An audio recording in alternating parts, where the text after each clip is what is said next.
called the Smoke and Hat Podcast. Who's going to win this battle of the lumberjacks? Yeah, controversy is just good. By no account is any of this true. International politics. Oh, but you have to be aware of the optics. You gotta be aware. And like, dude, I don't really wash my hands ever. we lost a significant amount of our deposit. Those who have perpetrated this hoax. History.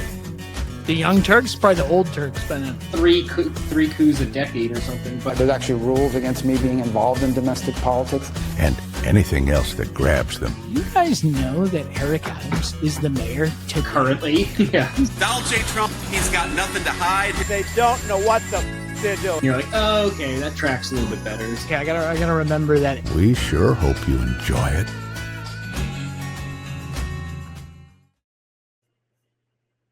Farmer Jim, how are you? Good. We were supposed to get an inch of rain today. I don't think we even got a quarter inch, so I'm pissed off about that. Supposed to break the drought, but any hope for tomorrow? No, the front is passing. I mean, we do get fall weather, highs in the low 80s now. Low 80s, good. So, but yeah, it's not looking good for much precipitation. Now, tell me about are tariffs hitting the farm world down there? Because I heard somebody in Nebraska talking about the soybean farmers. Soybean farmers are all seemingly fucked. Yeah, has nothing to do with me because I'm a little market. You're not exporting most of your produce. No, I'm not shipping it down the river to export to China. Yeah, so it all flows down the river to New Orleans. Is this what happens? I don't know what port, if there's a different port, but yeah, it all goes down the Mississippi and then out to the international market. So I remember last year, and I don't know how this isn't a problem this year. I think maybe the drought is more localized to me, but last year the Mississippi was really low. I remember. And when the river's too low, the barges can't go. And then they have to pay more money to ship overland, which is way more expensive. Yeah. I've got neighbors who do soybeans sometimes. So basically, people rotate between soybeans, feed corn, and cotton. Okay. And a lot of people getting their cotton out now. You drive around, you see the big marshmallows all out in the fields. Mm-hmm, like sinners. Yeah. Looks like that. Anyways, soybean farmers are, I guess, screwed because they're harvesting now and they don't have a market. I think cattle farmers are doing cattle ranchers, whatever people. Yeah, beef is up, right? Beef is up, so depends what you're doing. And beef is up because there's less beef. I don't know why. I don't really track these things. Do you listen to the Farm Report? No. So one time we were driving from Milwaukee to Denver, and we were in central Nebraska, and I was cruising the AM dial because we didn't have. I don't know why I was cruising the AM dial. We probably had our cell phones, but I listened to the Farm Report. There was a tornado. That's what it was. We were like in a huge thunderstorm, and I was trying to figure out if we were going to get killed by a tornado because all the cars were like stopping under the bridges and stuff. And I was like, should I keep driving? And I ended up listening to the Farm Report in between the news updates. And wild, they were giving me the full price of everything at the trade market that day on the exchange. And it felt like real news out there in Nebraska, getting the daily corn price and the daily whatever price. Yeah, I used to get the Mississippi Market Bulletin, which is like monthly. It's mostly like a giant Craigslist for people selling like farm equipment and stuff from before Craigslist. And also nobody uses Craigslist here. It's all Facebook Marketplace. But anyways, it's basically that, but they also an article about like, I don't know, pumpkin pie recipes or something seasonal. Okay. And then a letter from Commissioner Andy Gibson, who I think last I remember was recording a Christian country album or something. Oh, interesting. Okay. He's a real piece of work. It's a good market. They say the country folks buy records. That's fun to get into. Yeah. And then lists of like a lot of commodity prices, timber prices, that sort of stuff. Okay. Yeah. Do you subscribe to like trade magazines of small organic farms or anything? I don't know how many there are, but I get this. As far as I know, there's only one called Growing for Market. Okay. Which is for small scale growers. Nice. Right on. How Oh, are you? I have some breaking news. Do you want some breaking news? Yeah. I think I'm breaking this news myself. I was riding my bike down here on the West Side Highway, and I spotted a giant old sailboat with the Mexican national flag hanging off the back. Cool. And then I slowed down and I looked carefully. And behind the aircraft carrier in Midtown, which is like an air and space museum, Yeah. is that Mexican sailboat that crashed into the Brooklyn Bridge. I was going to say, yeah. Yeah, it appears it has been repaired. Oh. And it's sitting here. And then I couldn't find any news articles on it. And then Twitter's search function does not really yield anything for me. Mhm. So I feel like I'm breaking that news. I mean, other people have seen it. I don't know if They're probably trying to make a quiet exit. Quiet, exactly. Yeah, I was gonna say, oof, yeah, the ice boys showing up at the wooden ship wouldn't be any good. Oh man, I forgot about that. Yeah, we had two. Yeah, what was the other thing? Baltimore. Oh yeah, we had some naval incidents. Yeah. Baltimore Harbor, and then it feels like the plane thing got under control a little bit. My cousin Sean Duffy, he's not actually my cousin, but seems, I don't know. I feel like I've heard less scary things about the air lately. Oh, that was, yeah, we were off to a funny start with that stuff and the DEI pilots. Yeah, that was 10 years ago. Did I tell you about flying from South Carolina to Newark right when all this was happening? And they were saying like did. But and the pilot was flying in. He goes, "You never know what you're gonna get when you fly into Newark. We'll see if we can get in there." And I'm like, "That's a weird thing for a pilot to say." And we landed 40 minutes early. Huh. And I was like, "What did this pilot do to like sneak into Newark early when one of the runways was closed and like United was like, don't fly into Newark. It's not good." Or maybe United didn't say that, but somebody said that. And then people were all canceling their flights. But yeah, it was a mess, but they only had one runway open, I think. And I forget how that works with the wind or whatever, but it was an issue. But I don't know. It seems like they kind of fixed it, or at least you just wonder, like, did they fix anything, or was it just like a run of unfortunate luck, and then that has kind of evened out? Yeah. Oh, good question. Yeah. Don't know. Anyway, it's UN week in New York. Big week. Big week. There are well-dressed people riding scooters all over Manhattan. How far is the UN from you? It's like the other side of the Manhattan. Yeah, so I had an experience today. My soccer pub has moved from 34th, 33rd, and Broadway-ish. Is that right? Maybe Broadway. And that's right near Madison Square Garden. It's moved right next to the UN. They switched bars. I don't know why. There's some reason. So I walked to this new bar, which is right by the UN. And walking over, I walked by 3 convoys, which I presume were, dignitaries of some sort, black SUVs, cops driving in front of them. But I don't think it was Trump, because they were in traffic. They're like, when Trump rolls through, like, everything gets shut down. But yeah, I spotted several of those. They tell you not to drive into the city this week because it's such a disaster. But I think people are listening so well that it actually feels kind of quiet. Maybe in my side of town, it's not as bad, but it's actually hasn't been terrible this week. So yeah, I had a copy machine delivered from Florida today, and I was concerned about being able to find a place for the truck to pull up on the sidewalk, which is always exciting. Yeah. But these guys come in from Jersey and they're like very nervous. And I just explained to them, I'm like, oh no, the rules don't matter. Like, if you find anywhere to put it, like, just get it off the truck. They don't care. If you're not there for like an hour, just do it. I've seen trucks unload in the middle of traffic. Yeah. So we got it off. It wasn't too bad. So, yeah. But you'd never block a bike lane, would you?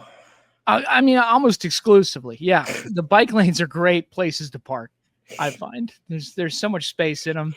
And no, actually, they kind of have them not walled off, but like they have the concrete little thingies. There's some concrete, and then there's a lot of the little sticks. The bollards. It's a great word.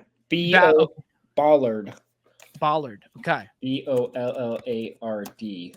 I remember that because the New Orleans terrorist attack, they were not using their bollards on Bourbon Street.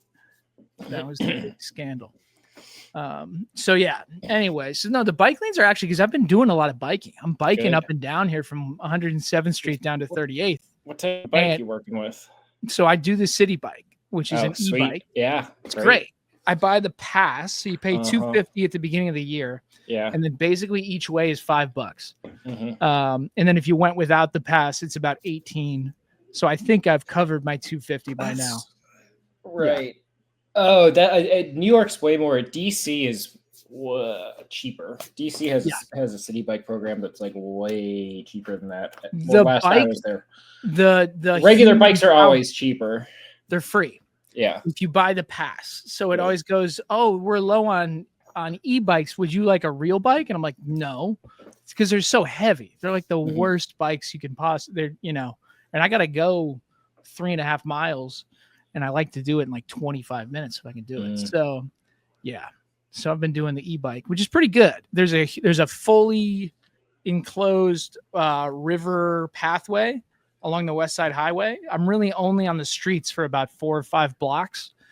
And I do encounter some chaos in those 4 or 5 blocks, but for the most part, it's like protected. What I'm going to do is crash into another biker because there's so many various speeds of the e-bike delivery guys who are like flying. when I go back home tonight, all the delivery guys are leaving Manhattan for the night. And I'm like racing with them uptown. Like they're probably going way uptown and I'm going kind of uptown and I'm going pretty fast and they're going significantly faster than me. Right. So yeah. So I do wear a helmet. You're a biker, right? Yeah. Yeah. So I wear a helmet. A lot of folks out there not wearing a helmet. Sure. Good. Feel a little dorky doing it, but I know a couple guys who've gotten some bad bike accidents. So I've been like chastened onto helmets. Yeah. It's just the thing to do. It's like so because you can hurt your head so easily. Yeah. In such a dumb, you know what I mean? It's not, you don't have to be doing like a mountain bike trick to like give yourself a concussion or worse. And what I imagine is I'm just going to bump into somebody and we're just going to like knock. And like, that's what will happen. Like for the most part, I'm probably not going to get hit by a car, but there are so many bikers, so many joggers, people not paying attention. There's going to be like a miscommunication. Yeah. And it's not about that first impact. It's about the second impact. Because unless you're lucky, you're going to hit the ground and your head could then hits the ground at some point. Yep. So, well, yeah. Cool. So that's the bike situation. All right. Should we jump in? Should we watch Donnie at the UN? Yeah. Let's do it. It was quite a show this week. Let's share the screen.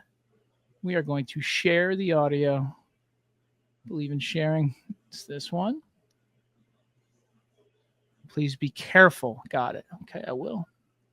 All right, let's bring it on up. All right, we got Donnie at the UN. This is a Zeteo compilation of the greatest hits. I watched the whole thing, which was surreal, but this is the highlight reel here. Yeah, it's funny for me because I don't watch Trump besides snippets. So the fact that he can theoretically he speaks for more than 5 minutes at a time. Yeah, like I don't realize that it doesn't compute to me in my head. Superpower.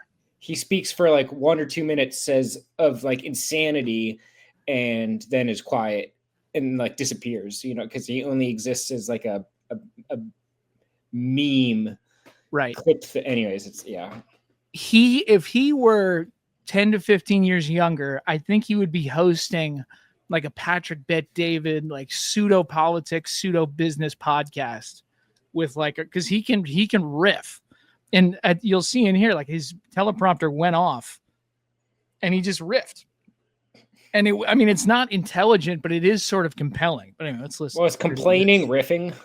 Oh well, there's something to it. I mean, not everybody, it's like. I laughed at like 3 different points in here, and not for a good reason, but it's just so absurd. All right, let's turn Donnie loose here. Teleprompter is in big trouble.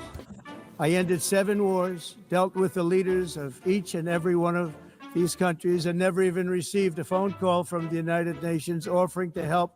All I got from the United Nations was an escalator that on the way up stopped right in the middle.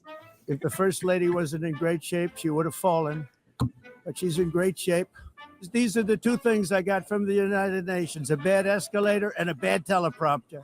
Everyone says that I should get the Nobel Peace Prize for each one of these achievements. The #1 political issue of our time, several the crisis Nobel of Prizes. Uncontrolled migration. It's uncontrolled. Your countries are being ruined. You have to end it now. Sid, I can tell you. I'm really good at this stuff. Your countries are going to hell. I look at London, where you have a terrible mayor, terrible, terrible mayor. And it's been so changed. Now they want to go to Sharia law. We're getting rid of the falsely named renewables. By the way, they're a joke. They don't work. If you don't get away from this green scam, your country is going to fail. And I'm really good at predicting things, you know. They actually said during the campaign, they had a hat, the best-selling hat. Trump was right about everything. And I don't say that in a braggadocious way, but it's true. I've been right about everything. In the United States, we have still radicalized environmentalists. And they want the factories to stop. Everything should stop. No more cows. We don't want cows anymore. I guess they want to kill all the cows. We have a border, strong, and we have a shape. And that shape doesn't just go straight up. That shape is amorphous when it comes to the atmosphere. But the problem is that other countries, like China, which has air that's a little bit rough, it blows. And no matter what you're doing down here, the air up here tends to get very dirty because it comes in from other countries where their air isn't so clean. Let us defend free speech and free expression. Let us protect religious liberty, including for the most persecuted religion on the planet today. It's called Christianity. Oh, man. That was naughty. Those are the highlights. The wind thing, the air, explaining how the air moves. I wonder if that's related to his crusade against windmills, wind turbines. If somehow that so he fits got into into it right around that part of the speech. He starts talking about how it's a China hoax, windmills, and he says they're geniuses. They make all the windmills, but they don't use them themselves. And like the fact check is they have more windmills than any other country in the world. They're getting the most amount of electricity, whatever, compared to anyone else in the world. So he's on this thing where China is selling us windmills, but not using them. But it's just not. That would be compelling. Yeah, if it had any grounding in reality. So my brother works out at the National Renewable Energy Lab. And the new Secretary of Energy is an old fracking executive named Chris Wright.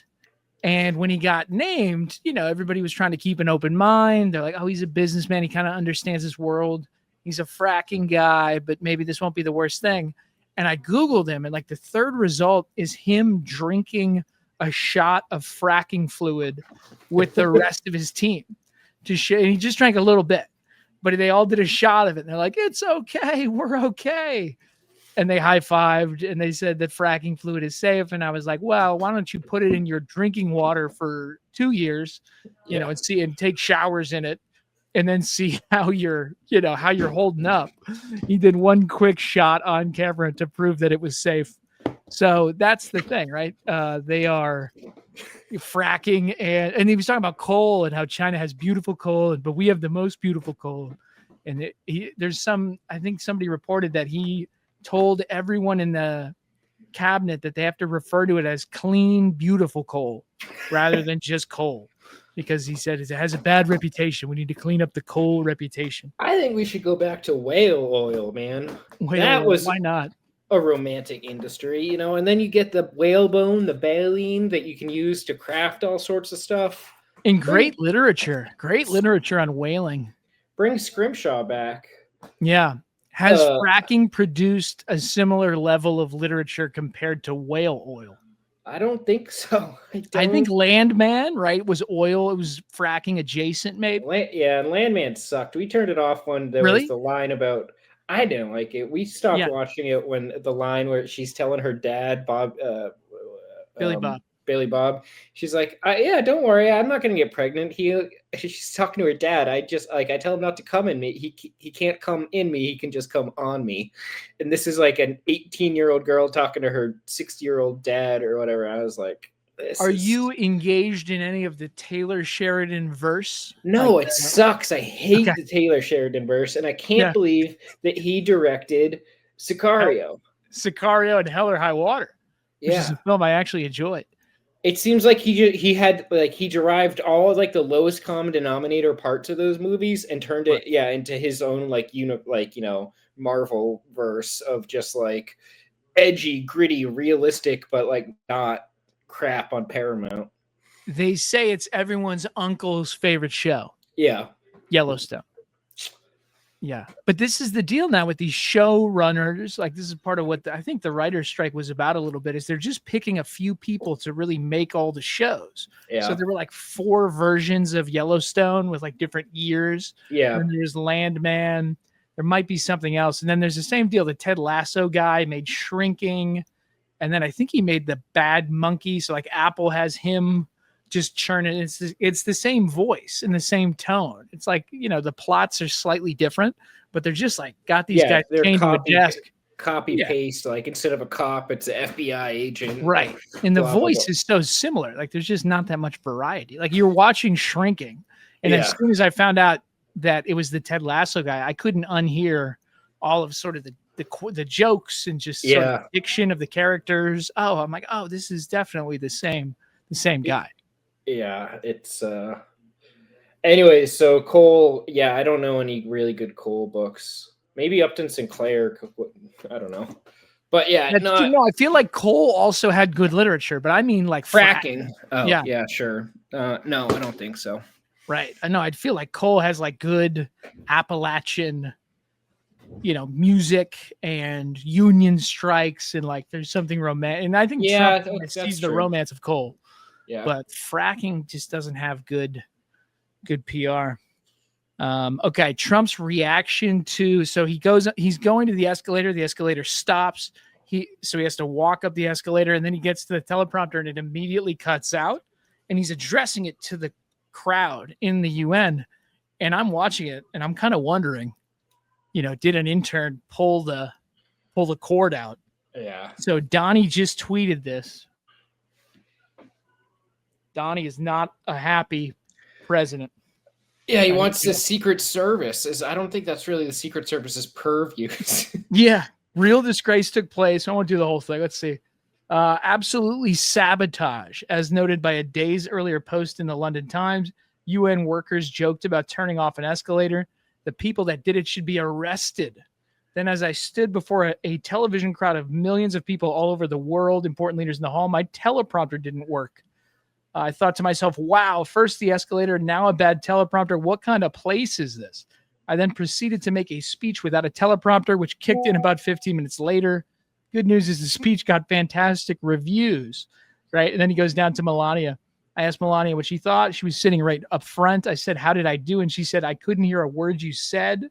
This wasn't a coincidence. It was triple sabotage. They ought to be ashamed. I'm sending a copy of this to the Secretary General. I'm sure the Secretary General will find it without you sending a copy of it. No wonder the United Nations hasn't been able to do the job they were put in existence to do. All security tapes at the escalator should be saved, especially the emergency stop button. The tape of the emergency stop button? Yeah, trained right in, yeah. I love that comma. And then just especially the Secret Service is involved. Thank you for attention to this matter. Triple sabotage. It'd be funny. You know the Beastie Boys song "Sabotage." It'd be great to see like a fan edit of just like Trump being like. Yeah. No, I mean, honestly, as I was watching it, I thought the same thing. I thought, okay, somebody's having a little fun with Donnie as he goes up there. In the middle of that riff as well, he brings up the fact that he bid to renovate the UN in the 90s. And he said, I bid 500 million. They ended up taking someone else for 2 billion. And you got terrazza instead of marble. Have you noticed that? You're walking around on terrazza. It isn't marble. And I don't even know what that is. But he's just ripping. And he said, the walls, you would have had rich mahogany. Instead, you have plastic. Do you see all the plastic around? And there you go. So Donnie, I think, has a long-standing beef with the design of the UN.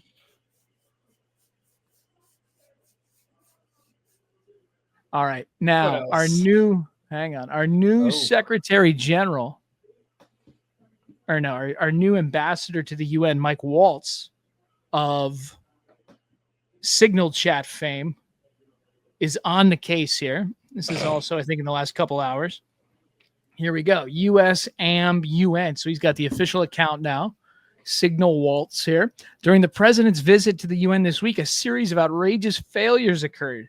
Escalator stoppage, malfunctioning teleprompter, interruptions of his speech with Portuguese interpretation. That is true. Like 2/3 of the way through it, they just started laying the Portuguese over the top. And there were just two voices going. And I was thinking, this isn't a great operation. You get StreamYard. I feel like we might be able to pull off Donnie doing it clean. The lapses are unacceptable, symptomatic of a broken institution. To that end, Secret Service ongoing investigation demands again the Secret Service. Like, what are they supposed to do? The complete results of the UN's internal investigation into the escalator malfunction, who or what caused it, whether it was intentional sabotage. A detailed explanation of the teleprompter's failure's root cause, along with plans to implement robust preventative measures. I would be fascinated to know if it happened again. Because, it's speeches all day. Like King Abdullah, I think, was there today. I think Lavrov was going to be there tomorrow. Like the president of Turkmenistan or somebody went on right after Trump. And like the whole crowd got up and started milling around after Trump. And the lady at the front's banging the gavel going, ladies and gentlemen, please. Our distinguished colleague from Turkmenistan would like to speak. And like nobody was listening. So the United States will not tolerate threats to our security or dignity at international forums. We expect swift cooperation and decisive action.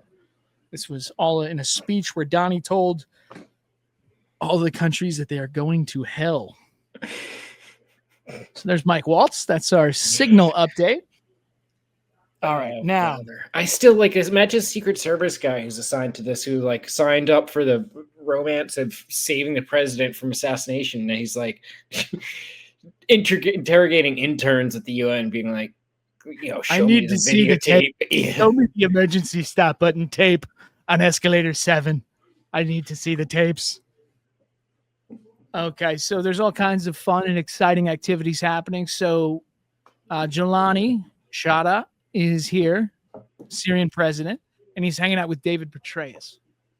So we have David Petraeus whipping out the Arabic at some think tank. I think it's called Concordia. Is that what it was? I have not heard of that one. Yeah, I haven't heard of it either. I think they just pop up for a week and they disappear. But here's Petraeus coming out. Assalamu alaikum, Sayyid Rais. Ahlan wa sahlan.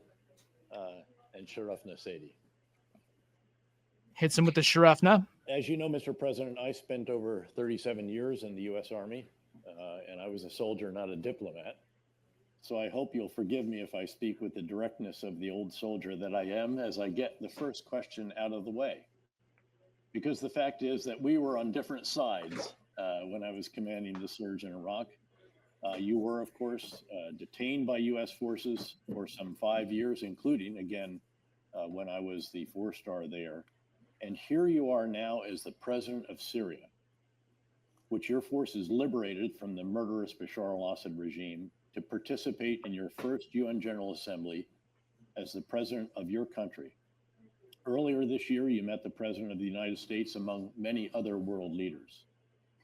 Please help us understand how you got from Al-Qaeda in Iraq 20 years ago. He looks so tickled with the fact of their of the circumstance. It's bizarre. Yeah, it is bizarre. I don't know if this is good or bad. I've been kind of stewing on this, but it is certainly a really bizarre circumstance that they're sitting, in a American think tank in New York City, 24 years after 9/11, and here is. And I was seeing all these people saying, "Oh, he wasn't ISIS," and I'm like, "Well, yeah, but he was Al Qaeda." But I think it's much more complicated than that. But regardless, right? What he is just surreal? He seems so excited. He you know what I mean? He was talking to Sun Tzu or some tactical hero of his or whatever. Right. Right. And Petraeus was always sort of the philosopher soldier. That was always his thing, right? Yeah. So maybe he's just this is interesting. It's a new day. I don't know. Yeah. As head of state on stage in New York City. أهلا وسهلا. شكراً I جزيلاً. welcome you. هو جيد إنه كنا في وقت It من is الأوقات good في that at a ميدان time الحرب we وانتقلنا were إلى ميدان in the الحوار الآن. combat and then we now moved to the discourse. نعم We سيدي. moved from war to هذا شيء discourse.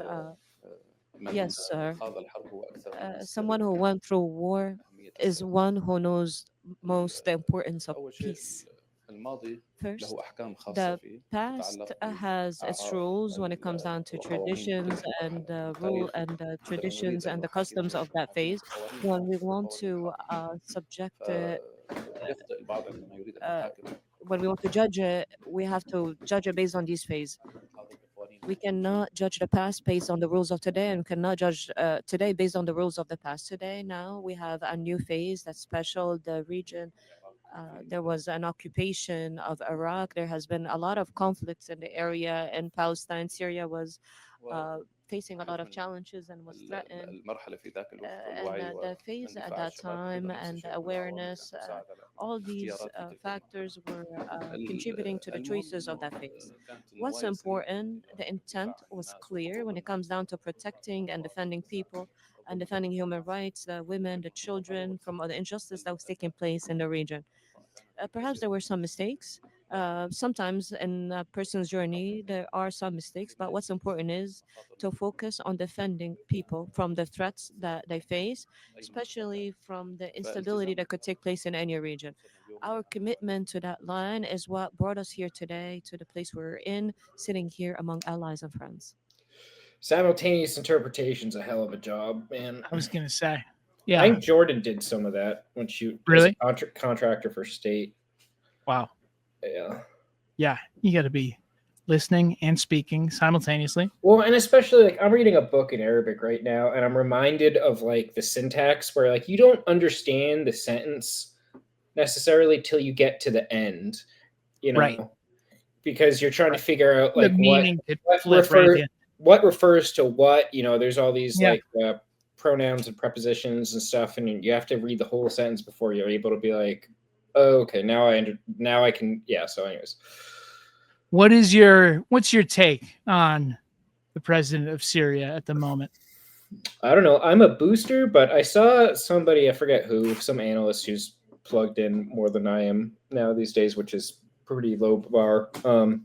I mean, like, you know, it seems like he's trying. There's all these groups that believe he's secretly, like, really in their corner. You know, the kind of like secularist, democratic, Yeah, folks, and then like the kind of is more Salafi guys are like, well, he's really, you know, he's ultimately in our corner, and he's a kind of like, who is he? Play? He's making them all happy, but they're like waiting for him to like fully turn their way. Yeah. And which way will that be? I don't know. Seems like what you would have to do Right. to rule Syria would be to have to convince a lot of people that a lot of different people that you're representing all of them. And that would be, especially after whatever it was, 13 years, you know, that would be very challenging. So no, I'm always impressed when I hear him speak, and then I read things that make me concerned. But Yeah. I read a story. He was reading How Nations Fail. Is that true? There was something about he while he was running Idlib, they had this, he was really studying statecraft and how to build a society and how to prevent a society from collapsing. Mm-hmm. You know, that seems like a pretty, you know, as far as former Al-Qaeda members go, it's about as good as you could hope for. I mean, I just listen. This sounds cliche, but I listen to like the Syrians and like the kind of activist Syrian opposition types. Seem to be mostly giving him the benefit of the doubt for now, and that tracks. I mean, there was the stuff in the coast with the Christians who got killed, and then there was the stuff in Sweden. But then, you know, if you look at the counterfactual or whatever, that's just two incidents from a country that was completely fragmented and like hateful and had, you know, so many hundreds of thousands of dead and grievances that go back decades. Right. That, you know, if that might be kind of like a miracle that's all the fallout that has happened. I don't know. Right. And those were two groups that had very unique arrangements with the regime beforehand that sort of ensured their stability. They were sort of, I don't know if that's the right way to look at it, but it feels like the Druze and the Christians sort of had a, whatever you would say, like, some sort of arrangement that was less hostile than what he was dealing with during the war. Although Soweto was also quite complicated. Yeah, and Israel's poking the bear, trying to seemingly start shit with the Druze. Yeah. Are they aligning themselves with the Druze? There's a lot of Druze in Israel. Yeah, I think they have they're trying to angle for some sort of buffer zone. Okay. Or they want, I don't know what exactly they went into the Golan Heights and they came down the other side, right? Yeah, they were pretty close to Damascus. There's probably some expansionists that would love to see Israeli Druze clients connecting them through south of Damascus to Sueda to sort of have a more buffer. The same ideas they did in southern Lebanon with the Christians there is to just sort of have clients there that provide them some sort of buffer. I don't know. Yeah. And then Petraeus was enjoying his time, as you noticed. Here he is asking about, you'll see. So this next one is about you personally. How are you holding up under all this pressure? Are you getting time to do some thinking? Are you getting enough sleep at night? Again, I've been there, and it is so very, very hard. And your many fans, and I am one of them, we do have worries. Again, he just seems that seems extremely genuine. Like he just adores this guy. Fawning. Yeah. Which, maybe he's this is some sort of miracle accident of history that this guy happens to be the man for the time and place. I don't, what. It seems to be what America deluded itself into thinking it could kind of create on its own. I always feel like Petraeus was looking for this. Yeah. And it just maybe didn't exist because circumstances hadn't gotten to the point that would allow somebody to think this way. Yeah. They hadn't gone through what they went through, and Petraeus is obviously causing a lot of that instability as well. But it does seem like some sort of surge fantasy to find some sort of leader like this. Yeah. So my question is the war on terror officially over? That's Glenn Greenwald's question. Yeah. Yep. Yeah. From the tweet. I mean, he's often wrong, but that's an interesting question. And well, there, I don't know, but short answer, long answer. Well, I mean, there's also this administration does not care about prosecuting the war on terror anyway. But also the circumstances for it don't seem to exist. It seems like when things kind of swing towards a Israel flavored conflict, which they are, then the rest of the war on terror stuff kind of dies down, because the war on terror seems to exist when there's some mid or low grade conflict, like in Syria, like in Iraq, like in Yemen, where Al Qaeda or somebody finds finds a corner in. Right. But that stuff falls by the wayside when it's all focused on the threat of full scale war between Israel Iran or Israel Hezbollah or whatever. I don't know. I don't know what the drone strike numbers are these days. Right. Yeah. It doesn't seem like it's a focus though. Right. Well, and now Trump wants Bagram Air Base back, and he wants the Taliban to let us have an air base amongst them in their midst. And I think his line was, you got to give it back to the people that built it. And then everybody was pointing out that the Soviets built it in the 50s. But don't worry about that. But yeah, really, really wild stuff. But thinking about the Israel flavor of what's happening in the Middle East right now, it seems like it is laying the groundwork for a future, right? The blowback, people after 9/11 are going, well, the why do they hate us question. And it seems like we had to way overreact, way misunderstand that question, sort of grapple with our own negative impact in the Middle East a little bit. I mean, Trump is all the way pulled back, but not really, but verbally he is. And now the same sort of seeds of the instability, the dislocation of so many people, seems like the cycle is starting again, but we've played it all the way through before. Yeah, but Israel is the main target, not us for now, right? I want to say that like we still are in Syria, right. We haven't pulled out. We're just sort of like doing patrols in northeast Syria with the Kurds and stuff. So it's not. Right. I mean, we've been fighting ISIS, and ISIS has been gone, but we're fighting for the enduring defeat of ISIS, which is like such a funny term because like enduring means that, like we're just forever. Yeah. Sending Delta guys into, eastern Syria. To Shaddadi and what all those like tiny northeast Syria, Badia desert towns. So we still are doing that. It's not that seems to have like unstoppable inertia. Right, but it's so hidden, right? And the other thing was the rationale for that. The other rationale was always like, well, we got to deter Iran. And then there was all this talk about the land bridge going through Iran, Iraq, Syria, Lebanon. Right. Well, it seems like those guys, like Iran, has been pretty thoroughly deterred by like conventional Israeli, like. Well, they can always fly. I took on Iranian politics in one of the weeks we talked about the land bridge, and my professor pointed out that you can just fly to Beirut if you want to. So I mean, it's good to have a land bridge, but yeah. So I see what you're saying, but I feel like all that, blowback is more of a issue for the Israelis and Yeah, I mean, I don't have an answer, but all right. So Petraeus hanging out with the president of Syria at a think tank in Midtown. Now, slightly lighter fare here. We have multiple instances of foreign presidents getting stuck at intersections in Manhattan. So here's Macron. I think this was 2 nights ago. Just delightful footage of him arguing with an NYPD officer trying to cross the street. I'm sorry, I'm the president. I'm really sorry. It's just that everything's in frozen right now. There's a motorcade coming right now. I'm sorry.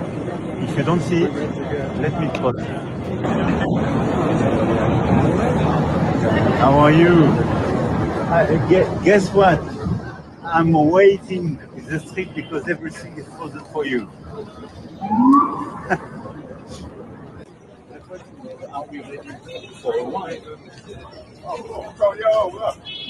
And then I think the kicker is that, so he's waiting for Trump. He's doing a very New York thing. He's asking why he can't cross the street because he can't see the motorcade. Yeah. NYPD never lets you cross these streets. And then he calls Trump. And I'm sure Trump loved it and was like, oh, well, you're just going to have to wait because I don't think he was able to cross. And then he walks further down the street and ends up taking selfies with like a bunch of New Yorkers walking on the street. How do you say I'm walking here in French? Here. And I love that poor NYPD patrol officer has to tell the president of France he can't cross the street. Well, dude, I tell you, it's car culture. It's all car culture, It's all car culture, absolutely. These guys should get out and see the world and walk. Better for the environment, but better for politics, right? Meet the people. So that was Macron. Macron handled it relatively well. Ends up being sort of a fun viral moment. This was Erdogan today. Not quite as fuzzy.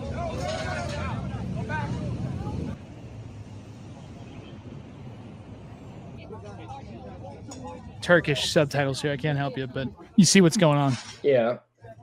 There's Donnie. There's the beast.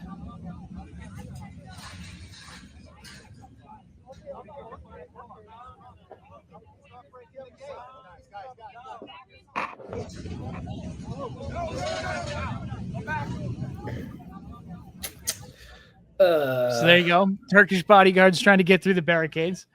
Is Trump just driving in circles to get in people's way? Like this is in the middle of the day. The other one is at night. 100%. So this was my thought as well. I think because he didn't speak today. I know he's going to the golf. The Ryder Cup, which is USA versus Europe, is like a every 2-year big deal. And that's going to be in Bethpage on Long Island on Friday. And he's going to that. And they've already sent out a warning. There's going to be TSA style screening. It's going to be a disaster to get in and out of the event. And my whole thought is he's just hanging out in Manhattan, motorcading around just to bother everybody. Because he didn't speak today at the UN. I don't know what he did today. I don't think I saw very many clips of his activity today. So yeah, it seems like he might just be. Is he staying at Trump Tower? I mean, I'm sure he is. So if he's going up and down Fifth Avenue and they gotta close it for him every time, yeah, that would be a Donnie flex. Okay, what else we got? Okay, Ukraine. So Donnie gives his big crazy speech. It's bizarre. It's humiliating. All those fun things. But then he goes and meets with Zelensky, and then he tweets this one out. So after getting to know and fully understand the Ukrainian Russia military and economic situation, and after seeing the economic trouble it's causing Russia, I think Ukraine, with the support of the EU, is in a position to fight and win all of Ukraine back in its original form. With time, patience, and support from Europe, in particular NATO, the original borders from where this war started is very much an option. Why not? Russia has been fighting aimlessly for 3.5 years, a war, capital war, that should have taken a real military power less than a week to win. Such a bizarre thing to say. As you're taking the Ukrainian side, you're pointing out that if Russia was any good, they would have won quickly. Yeah. This is not distinguishing Russia. In fact, it's making them look like a paper tiger, in quotes, when the people living in Moscow and all of the great cities, towns, and districts all throughout Russia find out what's really going on with this war. The fact that it's almost impossible for them to get gasoline through the long lines that are being formed, and all of the other things that are taking place in their war economy, where most of their money is being spent fighting Ukraine, which has great spirit and only getting better. Ukraine would be able to take back their country. Putin and Russia are in big economic trouble, and this is the time for Ukraine to act. In any event, I wish both countries well. We will continue to supply weapons to NATO for NATO to do what they want with them. Good luck to all. I mean, what a bizarre statement. But a total shift. I mean, compare that to him and Zelensky sitting in the White House, in July? J.D. Vance yelling at him in front of, with Marco Rubio sitting there? Complaining about how he's dressed. Yeah. Yeah. I don't know what happened in the background there. Yeah, there must have been some meeting. But It's probably something stupidly trivial triggered him. I don't know. I wish both countries well. Okay, so there's Donnie. Total 180 on Ukraine. Who knows why? Nobody knows.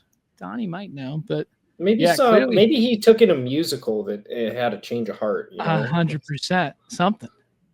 So yeah, Zelensky had a heck of a meeting. And then, okay, so this is the clip from the sit down with Zelensky and Trump. Mr. President, do you think that NATO countries should shoot down Russian aircraft if they enter their airspace? Yes, I do. Sorry. All right, watch Zelensky at the end. Countries should shoot down Russian aircraft if they enter their airspace? Yes, I do.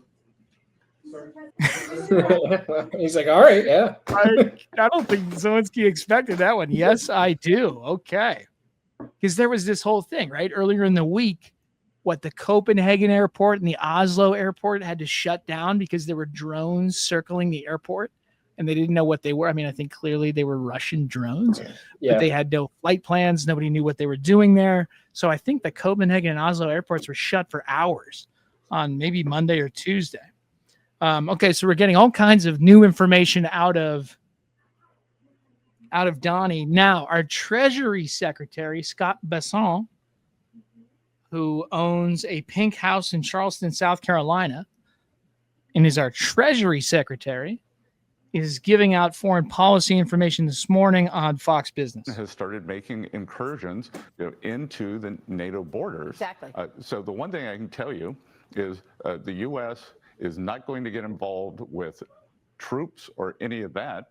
We will sell the Europeans weapons, and then the Europeans can pass them on to Ukraine. President Trump wants this war to end. He's said 4 times yesterday he thought it would be the easiest one to end. Treasury Secretary. President Putin has made it clear that he just keeps escalating. What was the question? It's a great question. Yeah. Race between the Ukraine military, the Russian economy, and we want our European allies to step Dude, up. what Yeah. did he has talking points. It's not like he's just like spitballing like because this came up and he's like didn't feel like referring it to the correct secretary. Right. These are rehearsed talking points. What the fuck? Well, I call this Article 5-ish, right? Yeah. An attack on one is an attack on all. Well, what did he say? No troops or things like that, but we will send them weapons. I don't know if that's exactly what Article 5 says, but honestly, it's a lot more than I would have thought Donnie would do a week ago. So things seem to be shifting. Our Treasury Secretary leading the charge on our policy shift. Okay, so we have a very coherent foreign policy. Here is I think he's the ambassador to Lebanon, possibly Turkey. Did you see this one? Tom Barrack? He's a special envoy, I think. He's he bounces around. He may be Lebanese. I think I heard that. I might be making that up. Now, that you're going to makes sense. He is the ambassador to Turkey. Turkey. Is that Turkey? it? I think so. He's an envoy. I don't know. I mean, he might be wearing a couple of hats.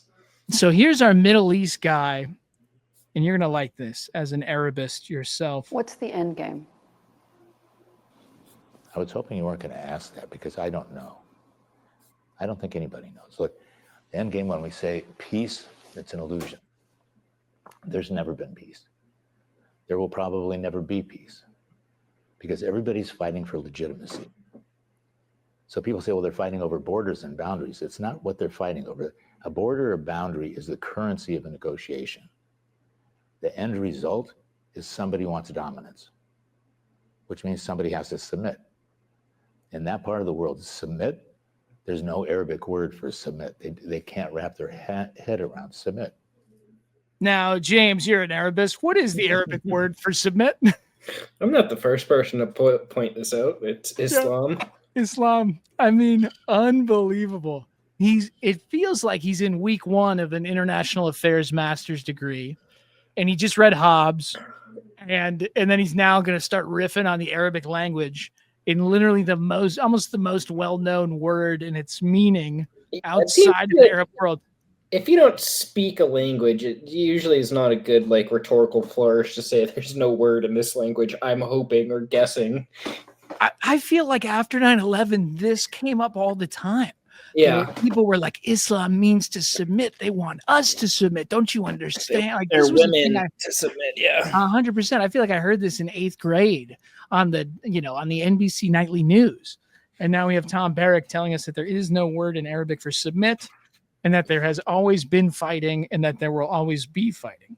So he's the ambassador to Turkey. And on top of that, he's also the special envoy to Syria. Okay.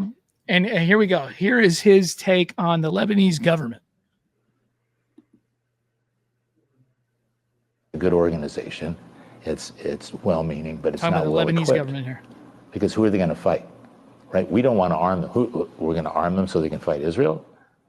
I don't think so. So you're arming them so they can fight their own people, the Hezbollah. Hezbollah is our enemy. Iran is our enemy. We need to cut the heads off of those snakes and chop the flow of funds. That's the only way you're going to stop Hezbollah. And it's a good organization. So there you go. Now, I think he's probably just being transparent there. I don't know if everybody would. I don't think that the U.S. support for the LAF is interesting conundrum. Have you ever seen the photos of their Air Force? It's like Cessna planes with propellers. No. Yeah, I think I've seen the photos, and they're just like gray propeller planes that I think go 180 miles an hour. I think they almost go so slow it would be hard for a fighter jet to shoot them down. Okay, so there we go. So there's our table set in the Middle East now. Our new UN ambassador, who we heard from, who's going to send the Secret Service to investigate the escalator failure, Mike Waltz, Signalgate fame. He just got confirmed as UN ambassador. This was from before the General Assembly started. I think he doesn't have the formal nomination, but he has some sort of temporary thing. Okay, here is the clip. Here's his confirmation hearing on what he wants for the UN. And it's kind of long. I'll jump ahead here. 3:30. Standards, aviation. Telka must have a strong voice, and if confirmed, I'll work with Secretary Rubio to challenge this influence. We must also challenge pervasive anti-Semitism. From 2015 to 2023, the General Assembly passed 154 resolutions against Israel versus 71 against all other nations combined. UNRWA in Gaza, with its staff involved in the October 7th massacre, its schools teaching anti-Semitic hate, must be dismantled. The reappointment of Special Rapporteur Francesca Albanese, with her calls to boycott American companies doing business with Israel, highlights this bias. President Trump's executive order, Chairman Risch, your Stand with Israel Act require withholding funds from such bodies. And I fully support Representative Elise Stefanik's proposal for an Abraham Accords caucus within the UN. Regarding budget, the UN's overall revenue has quadrupled in the last 20 years, yet I would argue we have not seen a quadrupling of world peace. It has not been commensurate. The US pays more than 183 countries combined. Meanwhile, 28 countries contribute just $37,000 and $5,000 to peacekeeping. The UN has ballooned to over 80 agencies with overlapping missions that waste resources, and if confirmed, I'll push for transparency, like what we're seeing in the Secretary General's UN 80 reform plan, calling for a 20% staff cut. It's worth remembering that despite the cuts, the U.S. is by far the most generous nation in the world. And finally, the UN's radical politicization.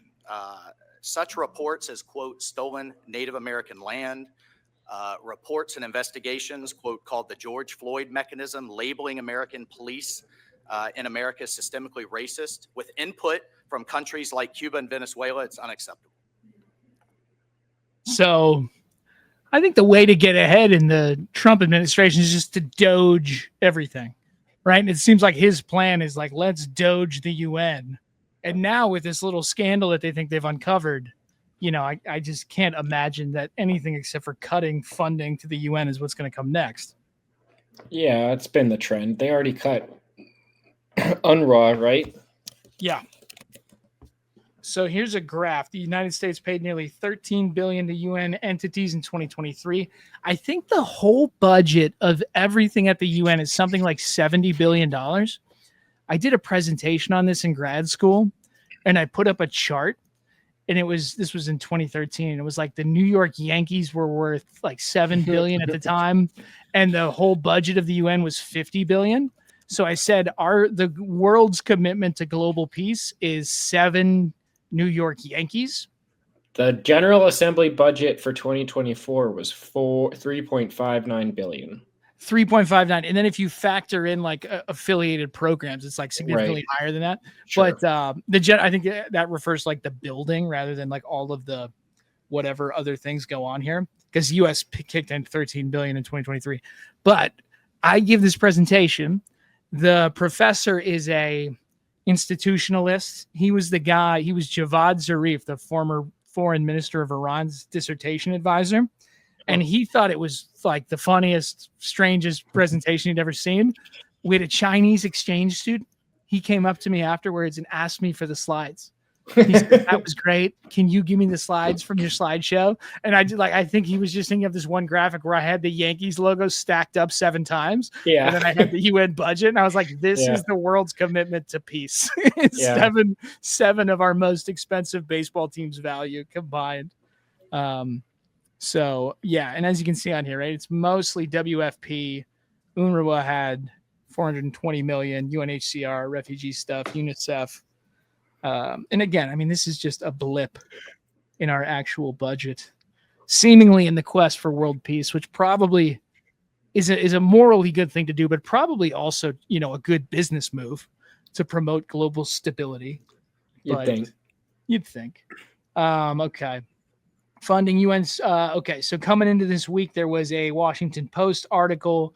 UN is in a serious financial crisis, largely because the United States has withheld or rescinded large sums of money since Donald Trump took office. He has rescinded over $1 billion of funding. He's refused to pay its dues. I think like the Security Council members, there's some formula where they use your GDP and some other thing to determine what your yearly dues are. And the U.S. has the highest dues, and Trump thinks it's really unfair. UN leaders are sounding alarms. Aid operations, peacekeeping, humanitarian efforts could be disrupted. Core budget. Here you go. Some, including China, don't pay their full dues to the end of the calendar year. The United States has traditionally paid half at a time. Okay. So there you go. And then the ICE funding. So I was comparing it. I think ICE, right, is 60 up to 67.6. And then after the big, beautiful bill, I don't think they had an updated graphic, but I think ICE will have a larger budget than the whole UN soon. Maybe right now it already does. So there you go. Yeah, it's a lot to swallow. Yeah. Seems like, our commitment to the world is shrinking. Yeah, how much are we paying for the freaking stupid memes DHS is putting out? You see the Pokemon one. And then they had Theo Vaughn. I saw Theo Vaughn He's not happy. Good for him, I guess. Yeah, I guess. Theo seems like an affable fellow, but it seems like he got caught up in things maybe he didn't fully understand. Well, he told them to take it down.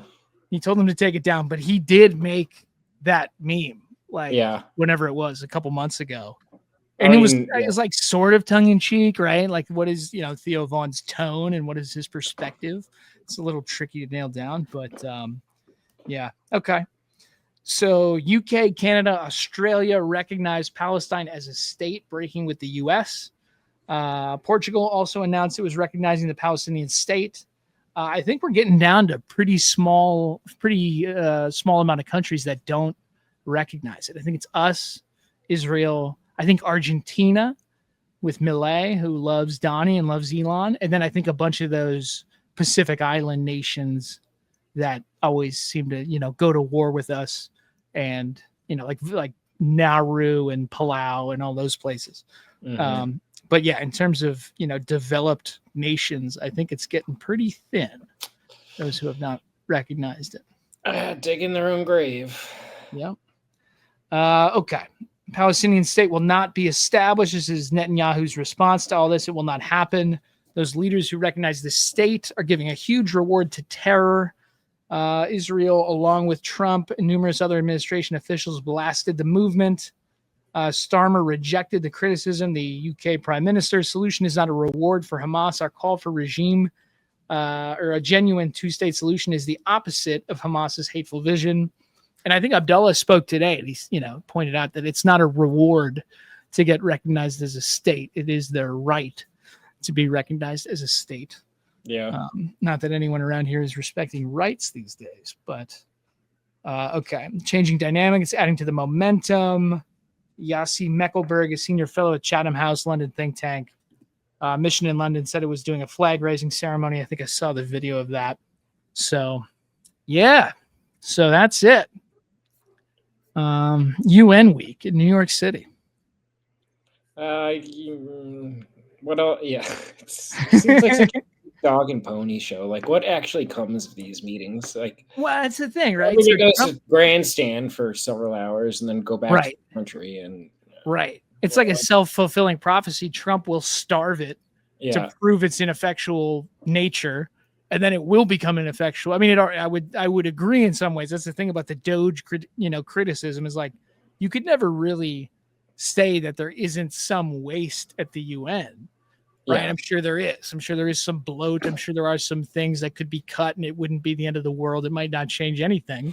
But when you do what they did, you end up with this situation. And then it's like all these other programs. If you starve them, the Republican position that, government can't do things or that institutions can't do things will just become true. Yeah. Because, so it's they have that advantage where they can just point out what's wrong, reduce funding and say, look, we were right. It doesn't work. It's pretty easy to make something ineffective by gutting it. Right. It's like USAID, right? It was the same sort of mentality, which is, we can find this fat. And then as you defund it and, oh, look, it's not even effectual at what it's doing. And that's what Trump and Rubio and everyone's been saying all week about the UN. And then now they have their scandal with the escalator. So Waltz is on the case. It's tough. Yeah, it's a tough time to be an institutionalist. Yes. Yes. Okay, movie follow-up question here. The Phoenician Scheme. Did you watch this? No, but where are you at on I'm Wes aware of Anderson, it. by the way? I rewatched Royal- The Fantastic Mr. Fox not too long ago. Is that I one like- good? I don't think I've seen it. It is good, yeah. It's George Clooney. It's like meticulous stop animation. Okay. I think it's based on a Roald Dahl book. I Anyways, think so. Yeah. it's a good one. I like him. I don't know. I haven't seen. You ever seen Rushmore, the original? Yeah, that's good. That's a great one. Yeah. And then Royal Tenenbaums, and then some of them like What is Life it? Aquatic was okay. Yeah. Feeling Limited. Who was it? Was it you who was talking about it insists on itself? Yeah. There's a little bit of that. A little bit of that. I watched the last few. I watched the French. There was the one about the French newspaper. I watched like 30 minutes of that. Jordan told Right. me I had to turn it off. Yeah, it's episodic. It's fine. I mean, they're so meticulous that it almost like takes you out of the movie. Yeah.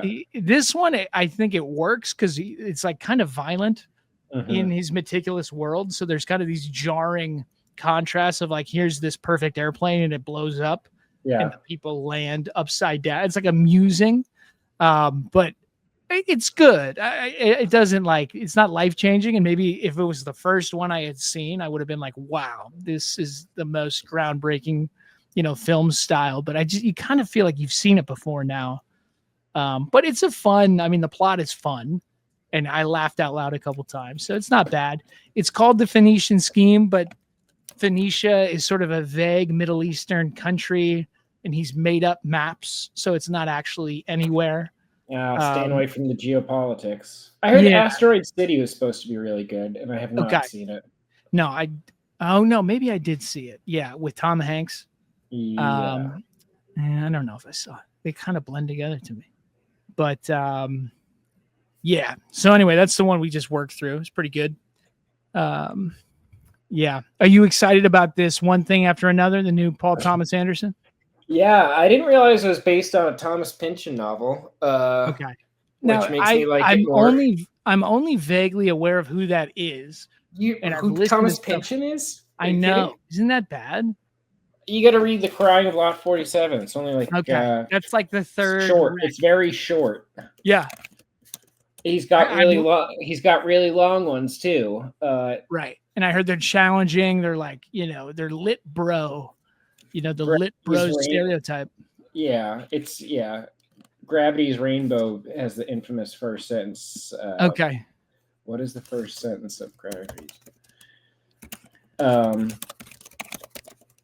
An Inherent Vice was another movie that I think was based on a Pynchon novel.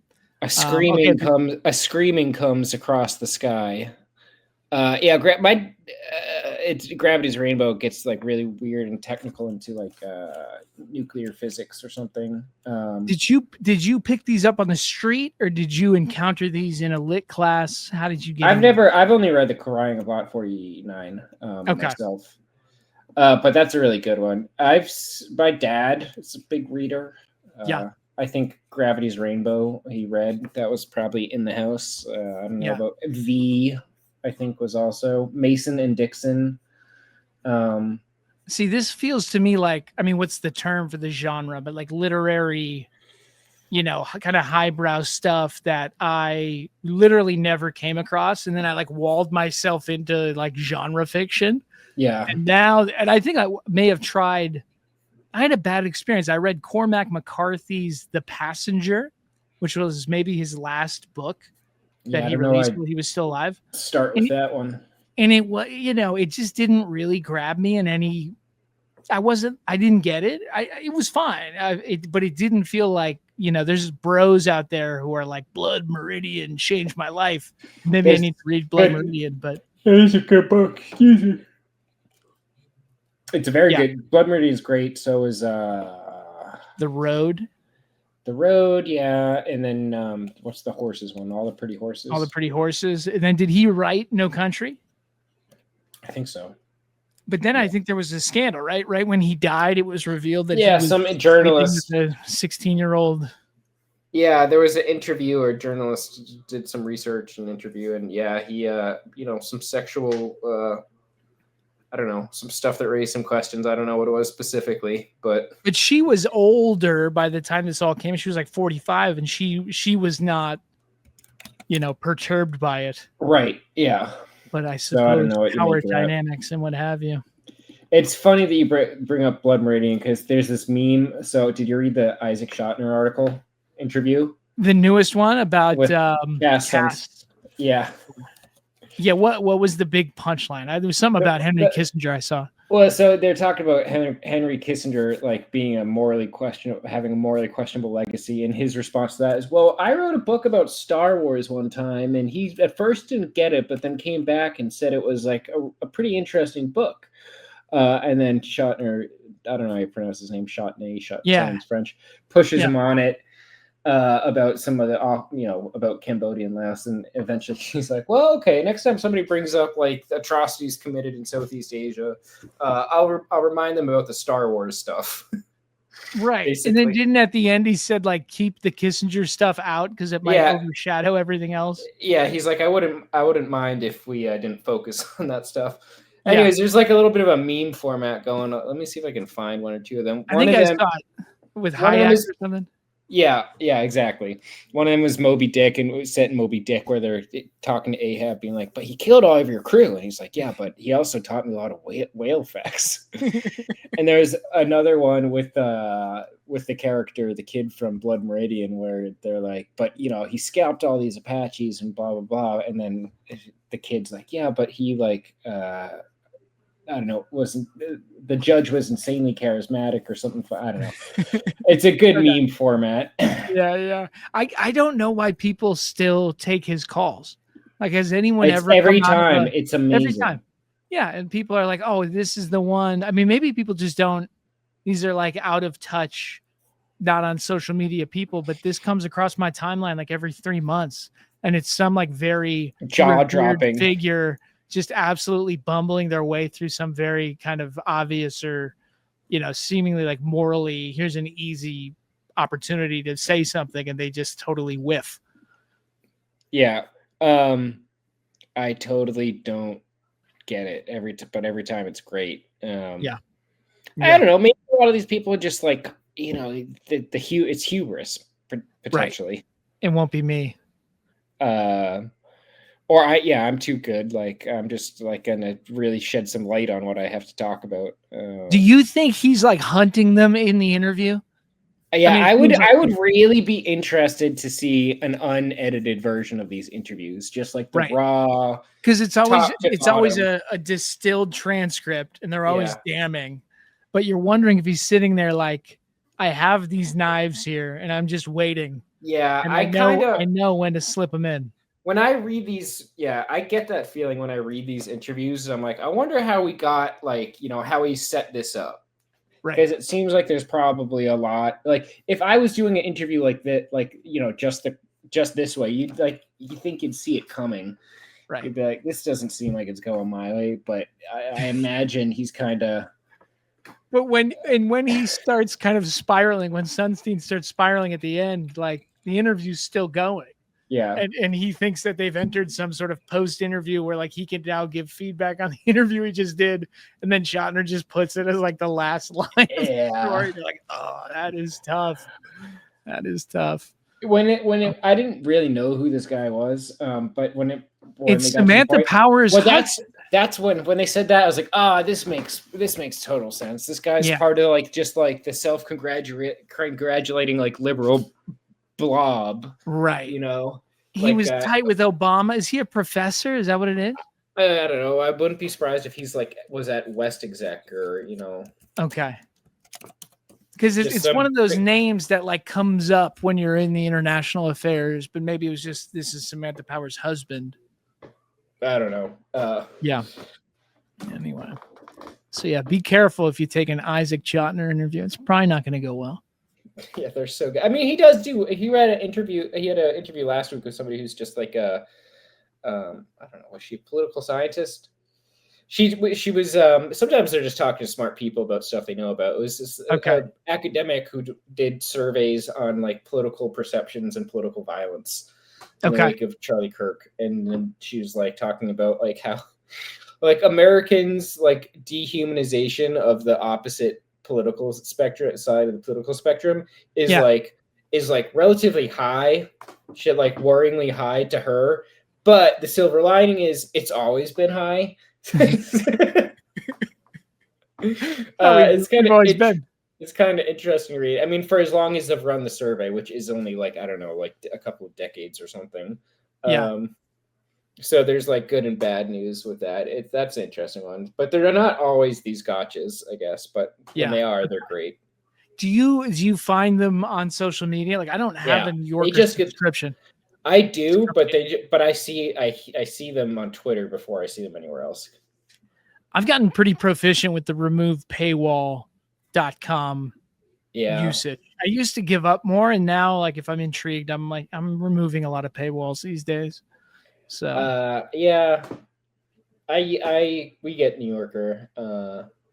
Okay, so I finished Fort Bragg Cartel, which we need to talk about. Yeah. But I it finished last night. I told you I'm buzzing through these MIT for Idiots books, and I was doing the one called Post-Truth, and they're just like surveys of post-truth real literature, and then fused with the last 8 years of history. But there was a great chapter. There's like one chapter that should just be pulled out, shared as an article, and it's all about postmodernism, critical theory being weaponized by the right, and how it was this phenomenon in the academy meant to rearrange power hierarchies and help the oppressed. And by saying that, like, the truth or history as you know it is from a perspective, and sort of like Howard Zinn, like you don't really like the facts that are sort of true, but here's why, and here's what you didn't learn. And then how there's these scholars on the right wing, people who work at think tanks who studied, and he talks about Michael Chernovich, who's one of these, Twitter trolls, and I guess he had a radio show or something, and or Cernovich, and he had studied like Derrida, and so you kind of think like, these guys who have encountered this stuff. It's like the guy from Palantir, Alex Karp, who runs Palantir, studied the Frankfurt School, sort of like the post-Nazi, intellectual movement to try to understand, like, how do we avoid fascist takeovers of modern societies, and, reverse engineered it. Yeah. And there were like 8 or 10, like, Heidegger through what the other ones, and I'm too ignorant to be able to name them right now, but he studied all that. And you go, oh, if you've encountered all that, you're gonna internalize it and then not do it. But Alex Karp like internalized it and was like, here's how we do it. Like, I know how to. Well, I mean, but the whole like advanced interrogation, like American torture manuals came from how we taught airmen to resist interrogation, right? Oh, really? If you ever read, like, I watched a documentary with like the godfather of like American like enhanced interrogation techniques. It's all from the escape, like what they taught pilots to do, because the pilots were, I guess, the most valuable targets or something in Vietnam. Down pilots behind enemy lines. Part of it was about avoiding capture and escape and all this, but also part of it was just resisting interrogation. And basically, as I understand it, the whole manual is taking that training and reverse engineering it. Right. So, like, we have the best training on how to resist torture. Then how would we go about breaking what if that? we want? Yeah. How could we get around all the things we taught people? Yeah. So it's one of those things. So the chapter talks about how postmodernism was thought of as this thing that's going to, challenge authority and empower the dispossessed, and how it's been totally, it's like Steve Bannon, it's Alex Jones, right? It's Alex Jones saying, like, you think you know about, Operation Ajax? I'm going to tell you the truth about it. So it's like sort of a postmodern, like there isn't facts and you just don't know the perspective on things. And this is why when we're like hammering people with information, people just don't believe that like there are facts. Yeah. They're like, I got to hear it from Glenn Beck through the filter so that I can understand what's happening, because like information on its own without all the context. And there was some professor in the 2010s who wrote this thing that was like, if these people knew that this ends up with like no one believing scientists anymore, they'd be horrified. And Spivak and Foucault would Right. And I've literally only encountered them in a tertiary way, but I've messed around with it more in the last couple of years. It's very tough to access these ideas like independently. I've like listened to podcasts, I've listened to audiobooks, and it's like it's complex stuff. Yeah. But that, like you're listening to it, and it's the Alex Carpin, the Palantir example is like, oh, these guys need to hear this. Like they're gonna get it. And it's like, no, they know it. They do know it. They're still doing it. So it's that whole idea of like, that's cool. Can we persuade people back? And it's like, well, no, we've kind of obliterated like meaning and truth. So like, it's going to be very hard to bring people back. So yeah. Facts. The next one I started was the CIA book club, which is a little slow, but I think it's getting at dropping like their plan to get literature behind the Iron Curtain, and getting Orwell's books into Poland and things like that, which is something I've kind of read about in the past. And there's all that related stuff where, or like I've read articles about this Endeavor magazine and stuff, like all these lefties. Jackson Pollock was getting CIA money and blah blah blah. And they didn't, and a lot of them didn't know it. But like the CIA's whole job in like the 60s and 70s was like infiltrating leftist magazines, and then like sort of vaguely like pushing it behind the Iron Curtain. And all these people who like fancied themselves anti-imperialists were actually like getting a decent amount of funding through the CIA. I think that's what it's getting at. I just started it. It's a little slow, but but then the question, and you see this come up once in a while where some Twitter person discovers this and it's like, can you believe like all these stooges or whatever were taking this money? You're like, well, to what extent did it compromise their work? It's kind of hard to if they were unaware of it. You know what I mean? It just seems so quaint now, right? The idea of like also, funding. Yeah. But I think that speaks to just the annihilation of like expertise and like people caring what like elite thinkers have to say, because like just people don't anymore. So did you see this elephant graveyard? You know about this with Rogan? No. There's like a secret YouTuber who goes by the name of Elephant Graveyard. And he made this 1.5-hour documentary called The Comedy Czar. And it's about Rogan and the Austin comedy scene, and like the obliteration of comedy and the politicization of comedy. And it's like a fascinating, like the kids, I think he's a philosopher. He certainly has been like exposed to philosophical ideas. It's like incredibly well done. And it's like very compelling. And he weaves together the Peter Thiel of it all, the Joe Rogan of it all, the Tim Dillon hosting JD Vance, the Joe Rogan hosting Donald Trump, the Andrew Schultz holding Donald Trump, and like how they got there. It's like a fascinating thing. And Mark Maron's been talking about it on his goodbye tour for WTF. And it's sort of like, it feels like there's a bit of a shift with the Austin comedy boys where people are kind of, I think it's wearing thin a little bit. And I would say this is like it's a bizarre, like it's kind of like a stock footage cut together, but like incredibly well cut together with like Rogan clips. Yeah. And cool. Anyway, if you're walking around the fields and you can put it in your ear or something, like it's actually pretty good. Yeah. So I mean, all the alt comedy guys hate all these dudes. They're their own lane of like sucking. It's like, have you seen Tim Heidecker's stand-up special from like 5 years ago? Oh yeah, when he comes out with the leather jacket. And he keeps dropping it. No, cut the bullshit. You know what I mean? Like all the people who are actually funny, like feast on how bad and boring these guys all are. Right. There's a great Heidecker was just on WTF, and they talk about all this stuff. It's really good. It might have been 2 weeks ago or something. So check that out if you're a Heidecker head. You got into Heidecker now. Big Heidecker head. I watched on cinema at the cinema. Oh really? Okay. I know I've seen clips of that on YouTube. But I It's watched. so good. I listened to It's- the Office Hours, the podcast. Yeah, I have less appetite for Office Hours because it's more just Okay. riffing. And Yeah. it's not like and it's funny. It's interesting. They're all funny guys. But Yeah. like Office Hours is like its own universe where like every season Tim's character is like slightly different. On And it's cinema. got its own lore. I would start with The Trial, Okay. which just I've like seen clips. Yeah. is amazing. It's a whole trial, like public access, like trial, where he's in. They're all in character, and I've never seen anything like it. Yeah. But yeah, on cinema is great. But yeah, Heidecker's fantastic. I've really fallen for him since you recommended him my way. So I haven't seen the movie. What was the most, or I guess that's the other guy. Friendship. Eric Wareheim? No, Tim Robinson. Tim Robinson. I like relate them in my head, but they're not the same person. Yeah, I mean they're all comics. They're in the same Yeah. sphere. Sphere. Yeah, Friendship's fine. It's not the best thing he's ever done. He's got an HBO series coming out too. Okay.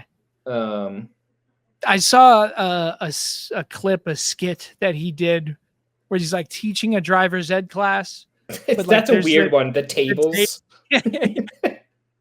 My upstairs neighbor is obsessed with it. And I brought him a table for, I think, Rosh Hashanah last year. Uh-huh. And he kept making all these table references. And I was like, I have no idea what you're talking about. And then he sat me down and made me watch it. And I was like, Yeah. it's one of the funniest, most bizarre things I've ever seen. No, you should. That's one of the weirder ones. You would love Detroiters, though. I think you That's would what I've really like Detroiters. Okay. Gotta Which check is it out. also just great. Yeah. So, No, we're looking for stuff. We're leaning into movies right now because I'm just kind of between shows. Nothing show wise is grabbing me. So we're trying to knock out. We finished up Eddington. We finished up Phoenician Scheme. Trying to like watch the good movies just so that I'm not staring at the phone constantly. you gotta do some culture. And with the kids, like we can't get out of that. So like once the kids are asleep, it's like, let's do 45 minutes. Of a movie. Let's watch half a movie. That's what we do. We do it in chunks. So it's tough out there. It's tough out there. Yeah, man. All right, dude. Good talk. Anything else we missed? Probably, but we'll try again next time. Yeah. Cool, man. All right, dude. See you Ken. next week. Later, Jen. Thank you very much. Thank you very much. You don't want to leave. We'll see you all next time on the Smoke and Hat Podcast.